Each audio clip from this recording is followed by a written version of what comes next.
Good morning students आज का हमारा आर्टिकल है गॉस थ्योरम की थर्ड एप्लीकेशन।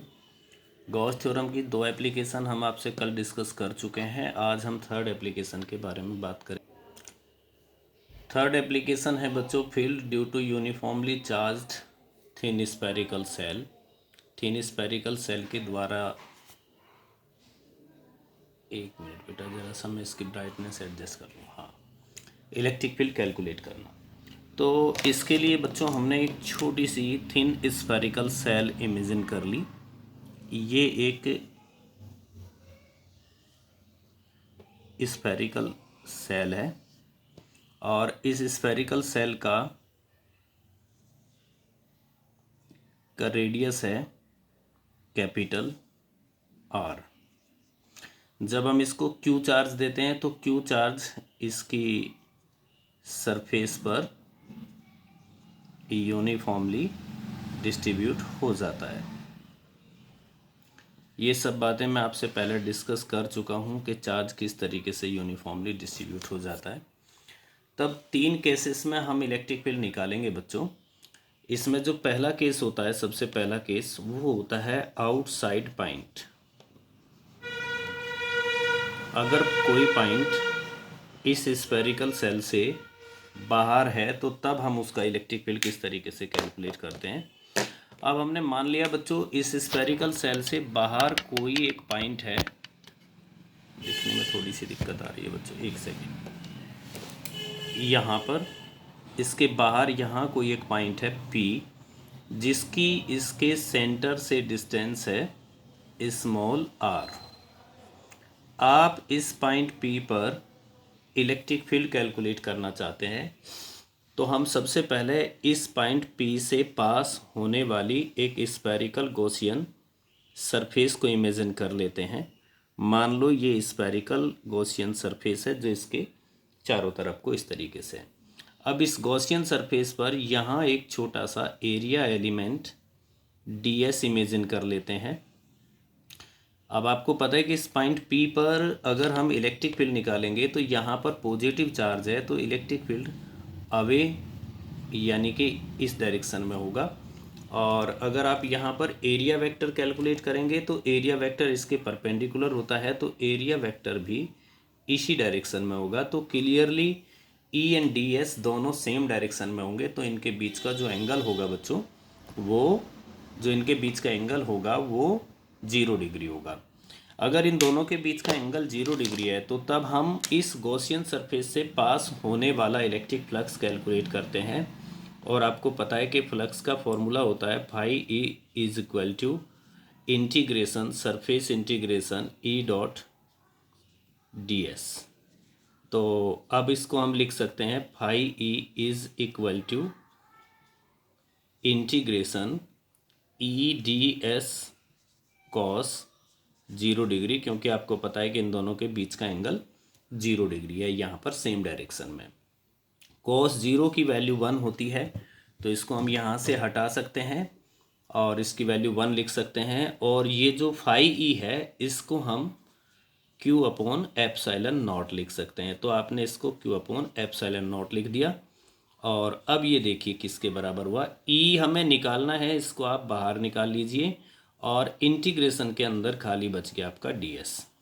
अब Q upon epsilon naught is equal to, ये E आप ऐसा ही रखिए और इंटीग्रेशन ऑफ ds की वैल्यू, मतलब ds जो आपने यहाँ पर एरिया एलिमेंट लिया है, ऐसे कितने एरिया एलिमेंट आप ले सकते हैं इस पूरी सरफेस पर, उन सब का सम।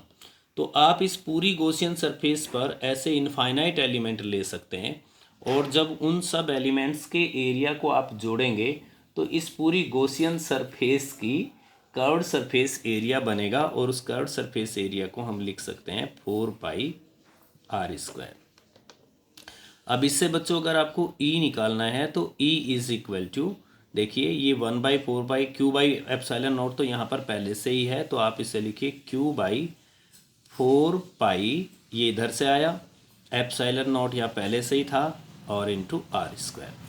और ये जो फॉर्मूला है इस फॉर्मूले को आप ऐसा लिख सकते हैं कि E is equal to 1/4π epsilon not into Q by R square.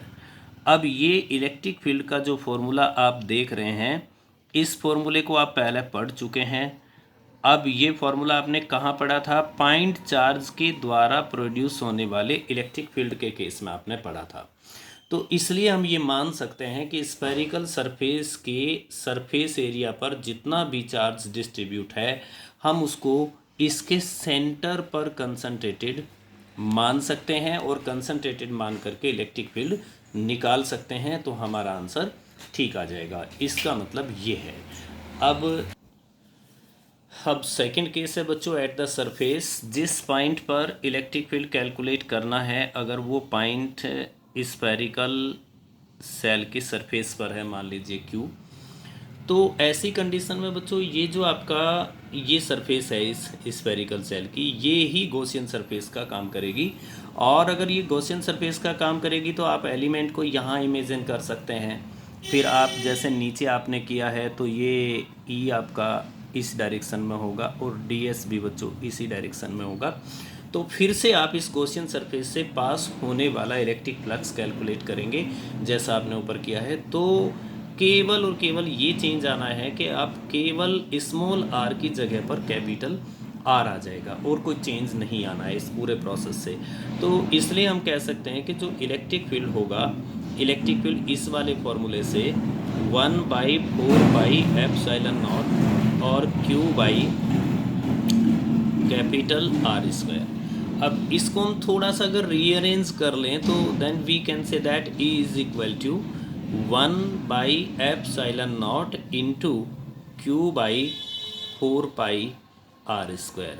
और ये 4πr² इस कर्व सरफेस का एरिया है।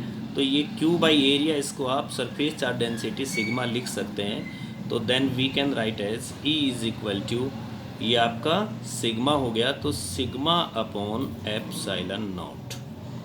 तो किसी भी कंडक्टर की सरफेस पर इलेक्ट्रिक फील्ड सिग्मा अपॉन ε0 होता है। अगर आप इसे वेक्टर बनाना चाहते हैं तो इसके साथ अगर वेक्टर बनाना है तो अगर यहाँ पर मैं एक n cap unit vector imagine कर लेता हूँ जिसकी डायरेक्शन ये है, तो फिर हम इसको वेक्टर फॉर्म में ऐसा रिप्रेजेंट कर सकते हैं कि E is equal to sigma upon ε0 into n cap. ये इसका वेक्टर फॉर्म हो गया।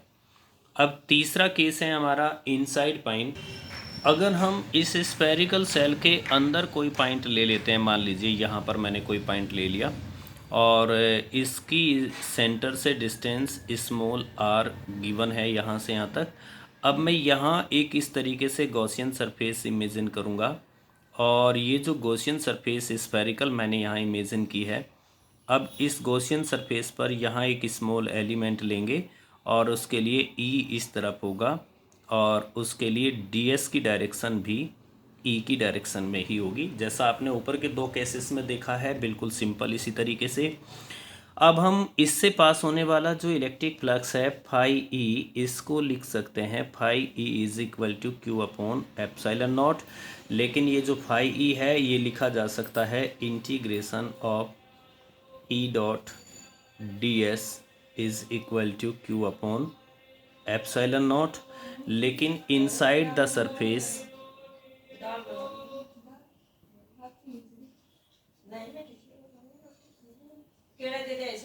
समझली,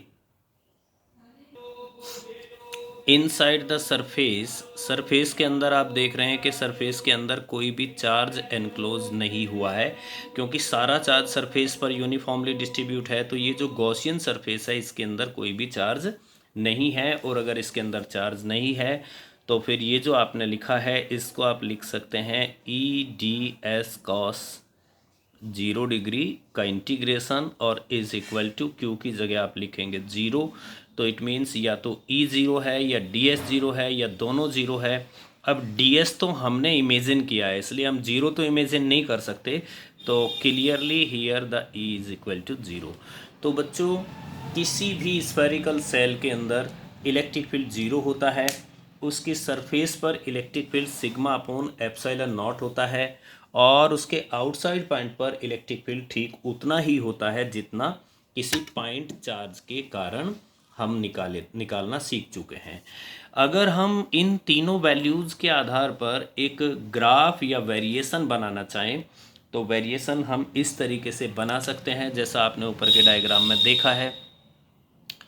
ये बच्चों स्फेरिकल सेल है और इस स्फेरिकल सेल की जो रेडियस है वो कैपिटल आर है।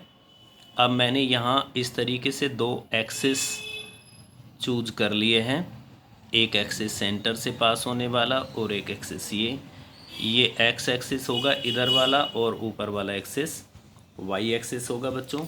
तो अब यहाँ पर मैं डिस्टेंस भी लिख देता हूँ। ये रेडियस है इसकी कैपिटल आर इनर, तो जब तक हमारी डिस्टेंस कैपिटल आर के बराबर रहेगी तब तक हम इसके अंदर रहेंगे। तो अब हम इलेक्ट्रिक फील्ड देखते हैं। तो जैसे ही हमने देखा कि इस स्फेरिकल सेल के अंदर इलेक्ट्रिक फील्ड ज़ीरो होता है, तो इसका मतलब यहाँ से यहाँ तक इलेक्ट्रिक फील्ड ज़ीरो होगा। इसको लिख सकते हैं E is equal to zero. लेकिन जैसे ही हम इसकी सरफेस पर यहाँ पहुँचते हैं तो सरफेस पर पहुँचने से electric field sigma upon epsilon not हो जाता है। मतलब सरफेस पर पहुँचते ही इलेक्ट्रिक फील्ड बढ़ जाता है और बढ़ कर के इलेक्ट्रिक फील्ड हो जाता है सिग्मा अपॉन एप्सिलॉन नॉट। लेकिन जैसे ही हमारी डिस्टेंस इससे आगे बढ़ती है, आगे बढ़ने से हम स्फेरिकल सेल से बाहर के पॉइंट्स पर आ जाते हैं और बाहर के पॉइंट्स पर आपने सीखा था, मैंने अभी अभी लिखा था E is inversely proportional to r square. तो इसका मतलब अब हमारा ग्राफ इन्वर्स ग्राफ का फॉर्म ले लेगा इस तरीके से। इस साइड की अगर हम बात करें तो इस साइड में भी आपका ग्राफ की जो शेप होगी वो इस तरीके से होगी। तो ये आपका ग्राफ का वेरिएशन हो गया डिस्टेंस के साथ किसी भी स्फेरिकल कंडक्टिंग सेल के द्वारा। नेक्स्ट आर्टिकल है students, field due to two infinitely charged plate. दो इनफाइनाइटली चार्ज प्लेट्स हैं, उनके कारण इलेक्ट्रिक फील्ड निकालना। क्वेश्चन सोल्व करने की दृष्टि से और अगर आर्टिकल के इम्पोर्टेंस के हिसाब से देखें तो ये आर्टिकल बेहद ज़्यादा इम्पोर्टेंट है और आप इसको मोस्ट इम्पोर्टेंट की कैटेगरी में रख सकते हो। बच्चों मान लीजिए हमारे पास इस तरीके से दो चार्ज पैरेलल शीट्स हैं, दो चार्ज प्लेट है। इसमें से एक प्लेट की सरफेस चार्ज डेंसिटी सिग्मा 1 है और दूसरी प्लेट की सरफेस चार्ज डेंसिटी सिग्मा 2 है। पहली प्लेट की सरफेस चार्ज डेंसिटी सिग्मा 1 है, इसका मतलब इस पे प्लस चार्ज यूनिफॉर्मली डिस्ट्रीब्यूट है और दूसरी प्लेट की डेंसिटी सिग्मा 2 है, इस पे भी प्लस चार्ज डिस्ट्रीब्यूट है। लेकिन दोनों चार्ज के अमाउंट अलग अलग है। मे बी कि ये ज़्यादा हो और ये कम हो, ऐसा भी हो सकता है, लेकिन अमाउंट दोनों के दोनों चार्ज के अलग अलग है। तो अब हम इन दोनों प्लेट के कारण इलेक्ट्रिक फील्ड निकालना चाहते हैं। बच्चों हम इन प्लेट्स के 3 पॉइंट ले सकते हैं। एक पॉइंट हम यहाँ ले सकते हैं, मान लीजिए P है। एक पॉइंट हम इनके बीच में ले सकते हैं, मान लीजिए Q है। और एक पॉइंट हम इसमें यहाँ ले सकते हैं, इसको हम R कह सकते हैं। यहाँ मैंने अपनी मर्जी से एक यूनिट वेक्टर ले लिया है n कैप और इस n कैप की डायरेक्शन है इस तरफ, ये ध्यान रखना। इस आर्टिकल को हम दो प्रकार से सोल्व कर सकते हैं। तो बच्चों ये n कैप मैंने अपनी मर्जी से माना है, ये आर्बिट्रेरी है। हम इस प्रॉब्लम को दो प्रकार से सोल्व कर सकते हैं, बिना n माने भी हम सोल्व कर सकते हैं और n मानकर भी सोल्व कर सकते हैं। लेकिन जो अच्छा कॉन्सेप्ट है वो n को मानने से क्लियर होता है। तो अब हम P पॉइंट की बात करते हैं। देखिए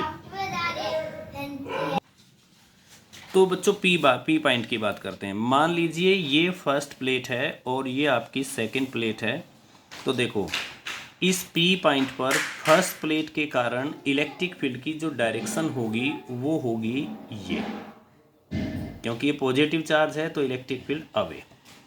इसी तरीके से P पॉइंट पर सेकंड प्लेट के कारण जो इलेक्ट्रिक फील्ड की डायरेक्शन होगी वो भी अवे, क्योंकि दोनों के दोनों चार्ज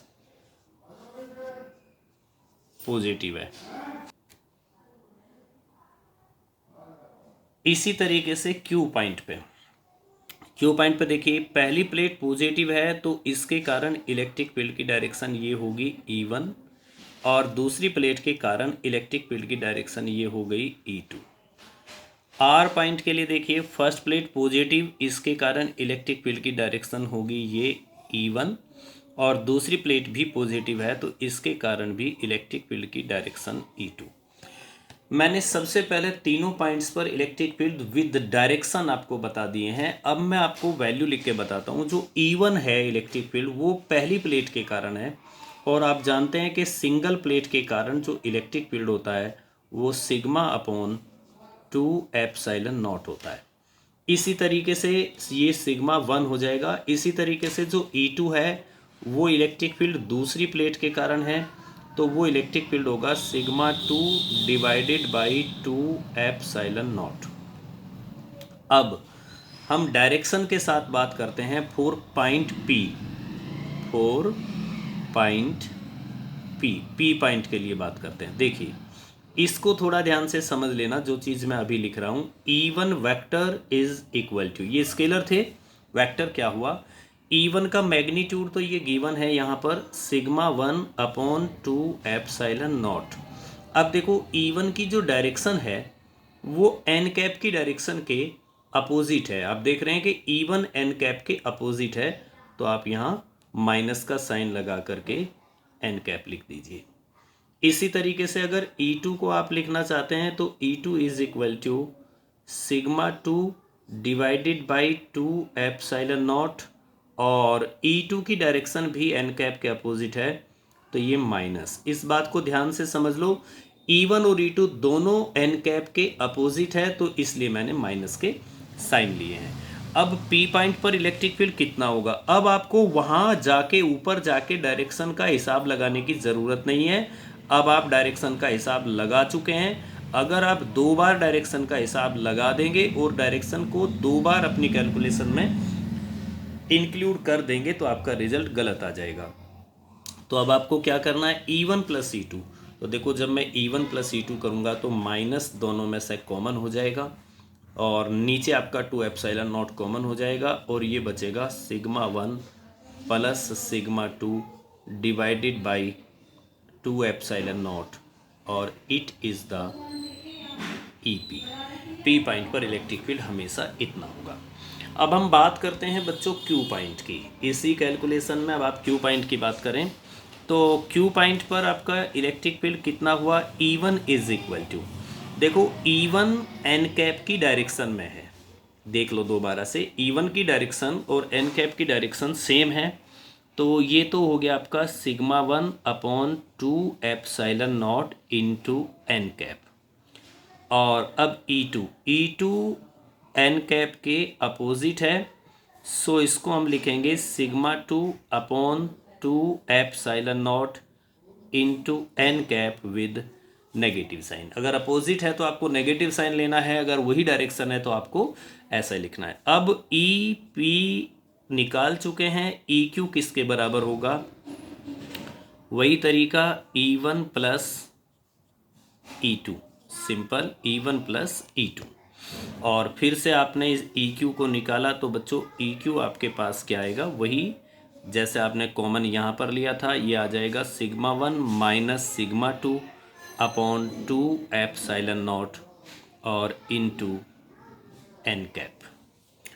अब बात करते हैं बच्चों R पॉइंट की, और R पॉइंट पे बिल्कुल उसी तरीके से जैसे आपने यहाँ किया था, E1 is equal to, E1 और E2 दोनों एन कैप की डायरेक्शन में है, तो we can write as sigma 1 upon 2 epsilon not into n cap. और इसी तरीके से आप E2 को लिख सकते हैं, E2 इज इक्वल टू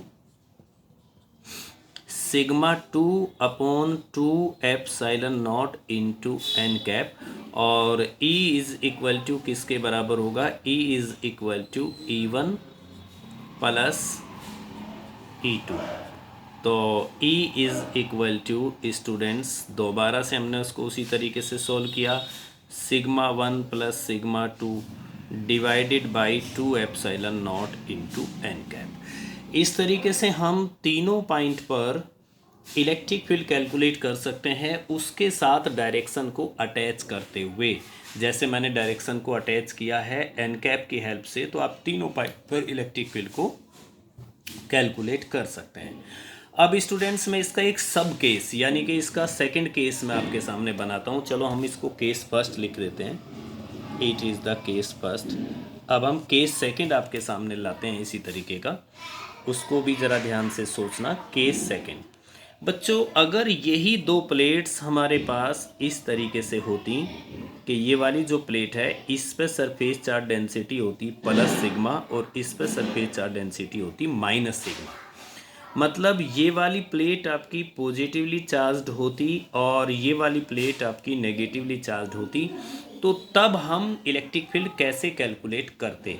देखो हियर इस सिचुएशन में क्या डिफरेंस आ गया है। इस सिचुएशन में जो सिग्मा 1 हुआ करता था हमारा पहले, वो हो गया है सिग्मा, और जो सिग्मा 2 हुआ करता था हमारा पहले, वो हो गया है माइनस सिग्मा।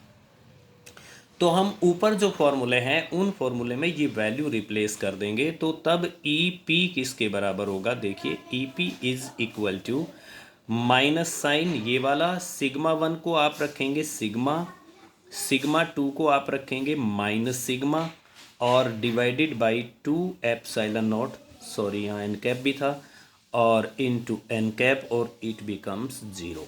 इसका मतलब यहाँ पर इलेक्ट्रिक फील्ड हमेशा जीरो होता है। इसके बाद अगर हम ई क्यू पॉइंट की बात करते हैं, ई क्यू पॉइंट का फॉर्मूला भी आपको यहीं से दिखाई दे रहा है, ये रहा है। इसमें हम सिग्मा 1 की जगह लिख देते हैं सिग्मा, माइनस सिग्मा 2 की जगह लिख देते हैं माइनस सिग्मा, और divided by 2 epsilon naught into N cap.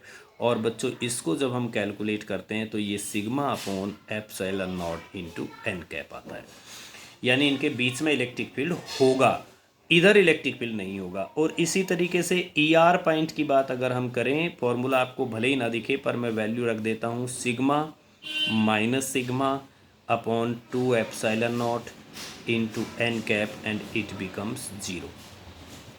तो अगर एक प्लेट पॉजिटिवली चार्ज्ड है दूसरी प्लेट नेगेटिवली चार्ज्ड है, तो उनके आउटर में इलेक्ट्रिक फील्ड जीरो होता है, लेकिन उनके बीच वाले स्पेस में इस तरीके का इलेक्ट्रिक फील्ड प्रोड्यूस होता है जिसकी डायरेक्शन पॉजिटिव चार्ज से नेगेटिव चार्ज की ओर होती है, और इसकी वैल्यू जो होती है यहाँ पर वो sigma upon epsilon naught into N cap होती है।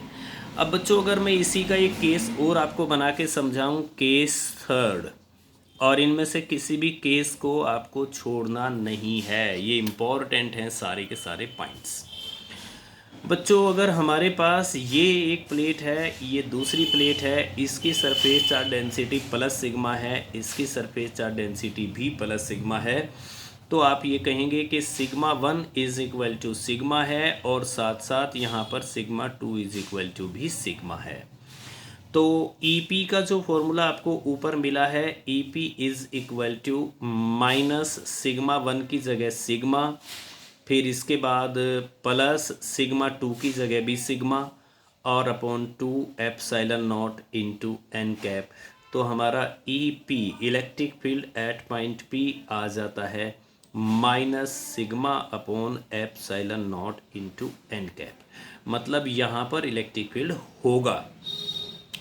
ऐसे ही अगर ई क्यू आप निकालते हैं तो ई क्यू वाले फॉर्मूले में sigma minus sigma upon 2 epsilon naught into N cap, और इट बिकम्स जीरो, मतलब बीच में कोई इलेक्ट्रिक फील्ड नहीं होगा। अगर ई आर निकालते हैं आर पॉइंट के लिए, फिर से आप ये वैल्यू लिखते हैं sigma plus sigma upon 2 epsilon naught into N cap, तो it becomes E R is equal to sigma upon epsilon naught into N cap.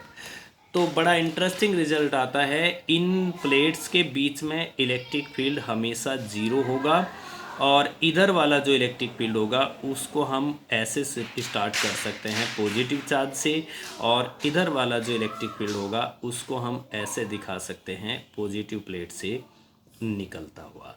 तो ये थे दो चार्ज्ड प्लेट के कारण प्रोड्यूस होने वाले इलेक्ट्रिक फील्ड। कभी कभी हमारे क्वेश्चन में ये बन जाता है बच्चों के, एक ही प्लेट होती है कंडक्टिंग प्लेट और उसके पास हमें इलेक्ट्रिक फील्ड निकालना होता है। तो एक कंडक्टिंग प्लेट को भी आप ऐसा मान लेंगे कि जैसे उसकी एक सरफेस पर चार्ज प्लस सिग्मा है और दूसरी सरफेस पर चार्ज प्लस सिग्मा है, मतलब दोनों सरफेसेस पर चार्ज मान करके तब आप इलेक्ट्रिक फील्ड को कैलकुलेट करेंगे। ओके स्टूडेंट्स, बाकी का काम कल के पीरियड में। गॉस थ्योरम और इलेक्ट्रिक फील्ड का पोर्शन आपका ख़त्म हो गया है और अब हम नेक्स्ट चैप्टर शुरू करेंगे इलेक्ट्रिक पोटेंशियल एंड कैपेसिटेंस वाला। ये पहले चैप्टर का आपका सिलेबस फिनिश हो गया।